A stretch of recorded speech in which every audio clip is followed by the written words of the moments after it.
وہاں گیا تو دروازے پہ ان کا خلیفہ کھڑا تھا، تو کہنے لگا کہ پیر صاحب ابھی مصروف ہیں، میٹنگ میں ہیں، تو لہٰذا آپ انتظار کر رہے ہیں۔ اب وہ ایس پی تھا، اس کے اندر بھی ایک اپنا روب تھا، اس نے چل پچھے ہٹ، دروازہ کھولا، اندر چلے گئے۔ جب اندر گئے تو ذہن یہ تھا کہ گدی نشین کی زیارت کروں گا اور دعا کرواؤں گا۔ جب اندر پہنچے تو گدی نشین تو کوئی نہیں تھا، کھوتی نشین شراب کی بوتلیں رکھ کے دوستوں میں بیٹھا ہوا تھا۔ کہنے لگا کہ وہ اس کا اپنا ایس پی صاحب کا بیان ہے کہ میں اللہ کا شکر یہ ہے کہ میں مسلمان بچ گیا، کہیں میں کافر نہیں ہو گیا، کہیں میں مرتد نہیں ہو گیا، کہیں میں گمراہ نہیں ہو گیا، کہ اللہ کا شکر ہے میں مسلمان رہ گیا ہوں۔ کہ دیکھ کے میرا اتنا دماغ خراب ہوا کہ شیطان نے کہا کلمہ چھوڑ دے، اگر تمہارے رہنما ایسے ہیں تو پھر آگے والوں کا کیا حال ہوگا۔ تو غوث پاک سرکار فرماتے ہیں کہ پھر میں علم کی منزلیں طے کر کر کے پڑھ کے غوث کے مقام تک پہنچا، علم پڑھ کے غوث بنا ہوں۔ اللہ اکبر۔ اس کے بعد آپ فرماتے ہیں کہ پھر مجھے پیر و مرشد کی تلاش، کیونکہ یہ چھاونی ہوتی ہے، علم پڑھنے کے بعد مرشد جو ہوتا ہے وہ اپنی چھاونی میں رکھتا ہے، پھر تربیت کرتا ہے، پھر مجاہدات کرواتا ہے اور پھر ریاضات کرواتا ہے، پھر اس سے زندگی کی اونچ نیچ اور روحانیت کے جو مرتبے ہیں وہ طے کرواتا ہے، سب کچھ سکھاتا ہے، پھر جا کے بندہ اس مقام تک پہنچ جاتا ہے کہ پھر مقام یہ ہوتا ہے الٹی ہی چال چلتے ہیں دیوان گانے عشق، آنکھیں بند کرتے ہیں دیدار کے لیے۔ پھر اس مقام تک جاتے ہیں کہ بیٹھے یہاں ہوتے ہیں، نظر دنیا کے دوسرے کونے میں ہوتی ہے، ایک اشارہ دے دو۔ حضرت غوث پاک رضی اللہ تعالیٰ عنہ آپ جب خطبہ ارشاد فرماتے تھے تو سینکڑوں میل دور ایک اللہ کی ولیہ کہنے لگی کہ اپنی عورتوں سے، خواتین سے کہ بھئی اب جمعے کا ٹائم ہو گیا ہے، غوث پاک سرکار تقریر شروع فرمانے لگے ہیں، لہٰذا ساری باتیں، سارے کام ختم کر دو، اب ہم اپنے غوث کی تقریر سنیں گے۔ کہاں؟ سینکڑوں میل دور۔ آپ خطبہ بغداد کی جامع مسجد میں دے رہے ہیں، وہ سینکڑوں میل دور بیٹھی ہے، تو کہنے لگی وہ عورتیں بغداد کہاں، تقریر ابھی شروع ہونے والی ہے، اتنا سفر کیسے؟ آپ نے فرمایا پھر آج تمہیں بھی میرے غوث کی تقریر سننا نصیب ہوگی۔ ایک کمرے میں اپنے حال میں ساری عورتیں بیٹھ گئیں، تو جب ساری بیٹھ گئی، جیسے غوث پاک سرکار منبر پہ آئے ہیں، تقریر شروع کی ہے، سینکڑوں میل کا فاصلہ ہے، غوث پاک بغداد کی مسجد میں بیٹھے ہیں، وہ وہاں بیٹھ کے آپ کو منبر پہ تقریر سن رہی ہے۔ پھر یہ مقام ملتا ہے شرابیں پینے سے، کتے لڑانے سے اور بیل لڑوانے سے اور یہ کشتیاں کروانے سے اور کبوتر لڑوانے سے اور یہ بھنگی چرسی ڈیرے پر رکھ کے ولایت نہیں ملتی ہے۔ ولایت کا معیار یہ نہیں ہے، ولایت کا معیار یہ ہے۔ غوث پاک سرکار فرماتے ہیں پھر میں مرشد کی تلاش میں، بس اللہ نے مہربانی کی، مرشد عطا فرمایا، پھر انہوں نے مجھے اپنے پاس رکھا۔ فرماتے ہیں کہ 20 سے 25 سال تک میں علم ہی پڑھتا رہا، 20 سے 25 سال تک میں علم ہی پڑھتا رہا، اور پھر 91 سال آپ کی ظاہری حیات مبارکہ ہے۔ فرمانے لگے کہ پھر 91 سال تک اپنی زندگی کے آخری سانس تک پھر علم کو پڑھاتا رہا اور پڑھانا شروع کیا۔ آپ کے جو شیخ تھے شیخ ابو سعید مخزومی رحمۃ اللہ تعالی علیہ، آپ کا وہاں بغداد میں ایک چھوٹا سا مدرسہ تھا۔ جب وہ فوت ہونے لگے، دنیا سے پردہ فرمانے لگے، تو فرمانے لگے عبد القادر اب یہ تمہارے سپرد ہے۔ حضرت غوث پاک فرماتے ہیں اب میں نے پڑھانا شروع کیا، اب میں نے پڑھانا شروع کیا۔ اور طالب علم کتنے تھے؟ 4 سے 5 طالب علم، 4 سے 5 طالب علم ہیں۔ آپ مجھے بتائیں اس دور میں جس نے چلے 20 سال بھی چھوڑ دے، 25 بھی چھوڑ دے، جس نے کوئی 14 سال پڑھا ہو، وہ 4 بچوں کی کلاس لے گا؟ کہے گا نہیں، میں پروفیسر، میرا ایک معیار ہے، میرا ایک عہدہ ہے، رتبہ ہے۔ 4 سے 5 طالب علموں سے آپ نے کلاس شروع کی، اور یہ کلاس کہاں تک گئی؟ روایات میں آتا ہے کہ 70,000 تک، 1 لاکھ تک آپ کے طالب علم ہوتے تھے۔ آپ سے سبق پڑھنے والے، آپ کا واعظ سننے والے، آپ کا بیان سننے والے، آپ سے سیکھنے والے، آپ سے سمجھنے والے 1 لاکھ تک کا مجمع ہوتا تھا۔ اب غور یہ کرنا ہے آپ نے، وہ پیر اور آج کی پیڑ، اگر نعت خواں کو، مولوی کو اسپیکر نہ ملے تو وہ تقریر نہیں کرتا، نعت نہیں پڑھتا، کہتا نہ بھائی میں اپنا گلا خراب نہیں کرنا۔ پیر کے لیے اچھا ساؤنڈ نہ ہو تو وہ بولتا نہیں ہے۔ 1 لاکھ کا مجمع ہے، جتنی آواز پہلا بندہ قریب بیٹھا سن رہا ہے، اتنی آواز وہ آخر میں اینڈ پہ جو بیٹھا وہ سن رہا ہے۔ اللہ اکبر، یہ ہے ولایت، اور یہ میں نے اپنی آنکھوں سے دیکھا، یہ میں نے اپنی آنکھوں سے دیکھا، اپنے کانوں سے خود سنا۔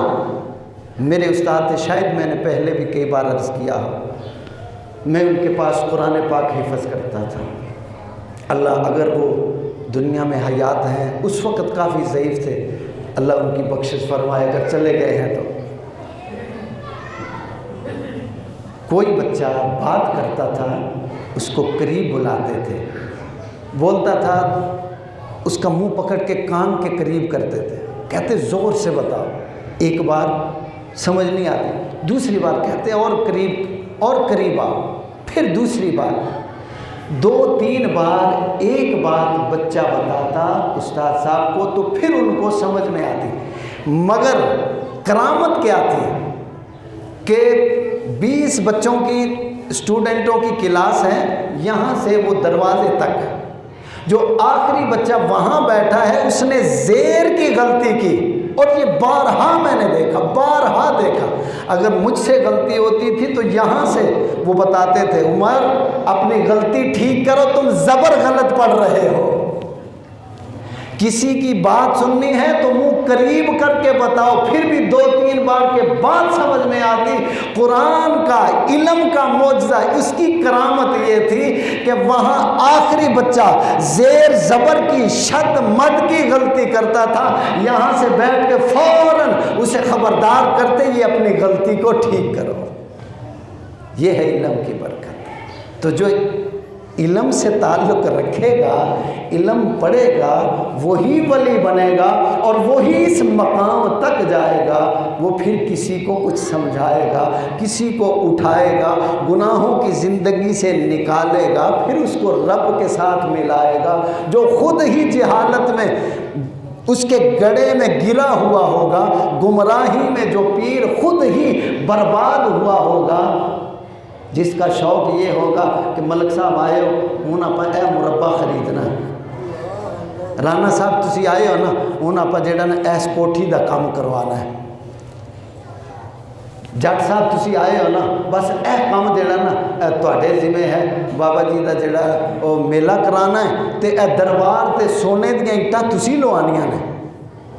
ایسی قوم کی جہالت وہ بابے کو جا کے پتہ بھی ہے بے نمازی ہے، شرابی ہے، زانی ہے، لٹیرا ہے، لفنگا ہے، 4 5 6 گاڑیاں آگے پیچھے سب کچھ ہے، ماں کو پیسے نہیں دیں گے، وہاں جا کے لٹیروں سے لٹ جائے گے۔ ان لوگوں نے ہماری عوام کا بیڑا غرق کیا ہے۔ میری ذمہ داری ہے، ناراض نہ ہونا، میری ذمہ داری، میرا حق ہے میں حق بیان کروں، کیونکہ کل قیامت کے دن مجھ سے پوچھا جائے گا کہ جو تیرے ذمہ کام تھا تو نے کیوں نہیں کیا، تو نے اپنے نوجوان بچوں کو، دوستوں کو، بھائیوں کو کیوں نہیں بتایا۔ میں خود بھی بری ہونا چاہتا ہوں اور آپ کو بھی ان لٹیروں سے بچانا چاہتا ہوں۔ اللہ کے لیے بچ جاؤ، ان کے ہتھے نہ چلو۔ ہاں دیکھو، جو نیک ہے، متقی ہے، پرہیزگار ہے، جو اللہ کا بندہ ہے، جو تم اس کے پاس جاؤ، آقا علیہ السلام نے فرمایا اللہ کے بندے کی نشانی یہ ہے جسے دیکھ کر تمہیں خدا یاد آ جائے۔ اللہ کے بندے کی نشانی یہ ہے جسے تم دیکھو تمہیں خدا یاد آ جائے اور منہ سے نکلے سبحان اللہ۔ یہ ہے اللہ کے بندوں کی نشانی۔ تو غوث پاک سرکار فرماتے ہیں کہ پھر 70,000 تک، لاکھ تک کا طالب علم، اور پھر یہاں پڑھاتے کیا تھے۔ اب جو نوجوان یا کالج یونیورسٹی کے دوست ہیں وہ خاص توجہ کیجیے گا کہ یہ اللہ کے ولی کیا کیا پڑھتے تھے، کیا کیا پڑھاتے تھے۔ اللہ اکبر۔ حضرت غوث پاک ایک عظیم عالم تھے، ایک عظیم مفتی تھے، عظیم فقی تھے، عظیم محدث تھے، عظیم مفسر تھے، اور عظیم معلم تھے، اور عظیم عابد تھے، اور عظیم ولی تھے، اور عظیم مجاہد بھی تھے، عظیم مجاہد بھی تھے۔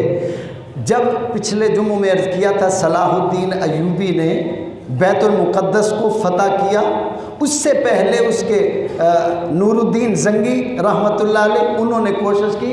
اب حضرت غوث پاک کے مدرسہ کے 5,000 4 سے لے کے 5,000 طالب علم تھے جو عالم تھے، جو نور الدین زنگی کی فوج میں پہلی صف میں کھڑے ہوتے تھے۔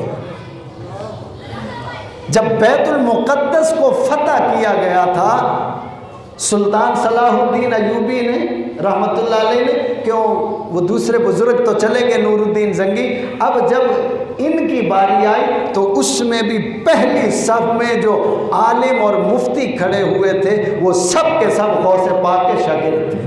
4 سے 5,000، کتنا بڑا مجاہد ہے غوث۔ اللہ اکبر، اللہ اکبر۔ حضرت غوث پاک رضی اللہ تعالیٰ عنہ آپ کے مدرسے میں، چلے میں اشارہ عرض کر دیتا ہوں، وہ چھوٹا سا مدرسہ تھا 4 طالب علموں کا، پھر وہ بڑھتا گیا، پھر ساتھ میں مسجد بنائی، 7 گنبدوں والی بغداد کی مسجد، پھر ساتھ میں آپ نے لنگر خانہ بنوایا، غریب آئے۔ اللہ اکبر۔ اصل میں پتہ نہیں کیا بات ہے، مجھے وہ بات کرنی پڑ جاتی، آپ کہیں کہ پتہ نہیں آج کی گل ہے نپیراں تے رگڑا کیوں ہے۔ غوث پاک سرکار لنگر کا ٹائم ہوتا تو گلیوں میں اپنے طالب علموں کو بھیج دیتے، جاؤ صدا لگاؤ جس کے گھر میں لنگر نہیں ہے غوث کا لنگر خانہ کھلا ہے۔ اللہ اکبر۔ جس نے لنگر نہیں کھایا ہے آ جاؤ، غوث کا دروازہ کھلا ہے۔ جس کے بچے بھوکے ہیں آ جاؤ، کوئی یہ نہ کہہ دینا ایک غوث کے ہوتے ہوئے، اللہ کے محبوب بندے کے ہوتے ہوئے ہمارے بچے بھوکے سوئے ہیں، ہمارے بچے بھوکے بلکتے رہے، تڑپتے رہے۔ آ جاؤ، بغداد کی گلیوں میں اعلان کرو غوث کا لنگر صبح بھی چل رہا ہے، شام بھی چل رہا ہے۔ اللہ، یہ ہوتے ہیں ولی، یہ پیر ہوتے ہیں، اور جو مریدوں کے مال پہ نظر رکھیں وہ ٹیڈ پیڑ ہوتے ہیں۔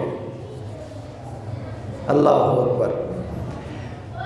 اب مسجد بنوا دی، بڑی مسجد ہو گئی، خانقاہ بن گئی، مسافر خانہ بنا دیا، دن رات علم کا سلسلہ چل رہا ہے۔